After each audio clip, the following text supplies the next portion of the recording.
प्रकाश सुरू आहे या ठिकाणी. दादा, काय नेमकी भूमिका असणार? तुम्ही नाराज असल्याचं बोललं जात आहे, तिकीट मिळत नाहीये कार्यकर्त्यांना. बघूया आता पक्षश्रेष्ठी काय ठरवत आहे दोन्ही त्याच्यावर सर्व डिपेंड आहे. नक्कीच, पण भाजप ज्या पद्धतीनं तिकीट वाटपामध्ये अप्पर हँड ठेवत आहे, मुंबईमध्ये शिवसेनेचं वर्चस्व जास्त असल्याचं बोललं जातं. तुमच्या देखील मतदारसंघामध्ये हा संघर्ष वाढतोय, कसं पाहता याकडे? आम्ही छोटे कार्यकर्ते आहोत. आमचे पक्षश्रेष्ठी जो निर्णय घेतील तो आम्हाला मान्य असणार. शेवटी सर्वांनाच समाधान आम्ही देऊ शकत नाही. आशिष शेलार यांची पण भेट घेतली, समाधान झालंय का आणि जागा मिळत आहेत का तुम्हाला हव्या त्या? बघू, अजून फायनल नाही होईल. बेस्ट पर होपर बेस्ट. जो रोष आहे तो कमी कसं करणार? कारण या ठिकाणी कार्यकर्ते पण आक्रमक भूमिका घेत आहेत, दुसऱ्या पक्षामध्ये जात आहेत. प्रत्येकाला अपेक्षा असते, पण बघू काय होतंय ते. तुमच्या चेहऱ्यावरती उदासी दिसते, याचं तेच कारण आहे असं म्हणा. समाधान होत नाहीये शिवसेनेमध्ये आमदारांचं असं म्हणायचं. बघूया, चांगलं होईल असं मला वाटतं.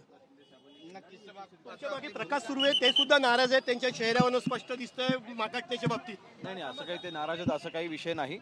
सगळ्यांची समन्वय साधूनच माननीय शिंदे साहेबांनी आणि सगळ्यांनी एकत्र मिळून निर्णय घेतला. आपण पाहतोय या ठिकाणी आपली भूमिका मांडलेली आहे आणि प्रकाश सुर्वे देखील दाखल झालेले आहेत. मागाटण्याचा विषय असो, त्या ठिकाणी त्यांनी जागा मागितलेल्या आहेत. शिवसैनिकांसाठी मात्र जेवढ्या जागा मागितल्या त्या मिळत नाहीये असं सुद्धा त्यांनी म्हटलेलं आहे. आणि कुठेतरी या सगळ्यातून मार्ग काढण्याचा जो प्रयत्न आहे तो आता थेट उपमुख्यमंत्री एकनाथ शिंदे यांच्या शासकीय नंदनवन या निवासस्थानामध्ये आता मिटणार आहे का, किंवा काही तोडगा निघणार आहे का, हे पाहणं महत्त्वाचं ठरणार. आपण पाहतोय बघा, गर्दी वाढलेली आहे सगळ्या नेत्यांची आणि स्वतः प्रकाश सुर्वे या ठिकाणी पोहोचलेले आहेत. यानंतर मिलिंद देवरा पोहोचलेले आहेत, अमित साटम पोहोचलेले आहेत, प्रवीण दरेकर पोहोचलेले आहेत, राहुल शेवाळे पोहोचलेले आहेत आणि त्यासोबतच इतर जे महत्त्वाचे नेते पदाधिकारी आहेत सगळे नंदनवन या निवासस्थानी सध्या दाखल झालेले आहेत. ही सगळी दृश्य आपण पाहतो बघा. योगेश कदम या ठिकाणी जात आहेत आणि काही तोडगा आता निघणार आहे का, कारण हे सुद्धा पाहणं महत्त्वाचं ठरणार आहे. शेवटच्या 27 जागा उरलेल्या आहेत. 200 जागांवरती एकमत झाल्याचं बोललं जाते, पण शेवटच्या ज्या 27 जागा आहेत त्या जागांचा वाटपांचा जो तिढा आहे तो अद्यापही सुटला नाहीये.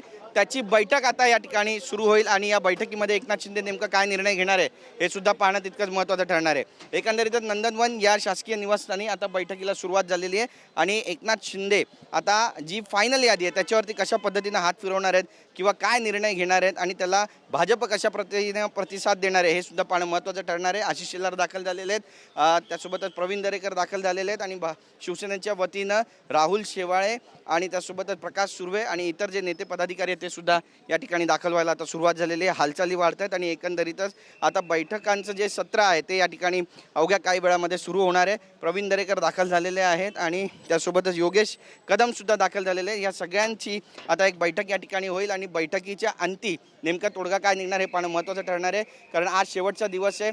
आजच हा तोडगा संपवायचा आहे. उद्या फॉर्म भरण्याची शेवटची तारीख आहे, त्यामुळे जे पक्षश्रेष्ठी आहेत त्यांच्यावर सुद्धा कुठे ना कुठेतरी दबाव आहे आणि हा दबाव आता कशा पद्धतीने निवळणार आहे आणि कुणाकुणाची लॉटरी लागणार आहे पाहणं महत्त्वाचं ठरेल. कॅमेरा पर्सन रोशन सह गिरीश गायकवाड, TV9 मराठी, मुंबई.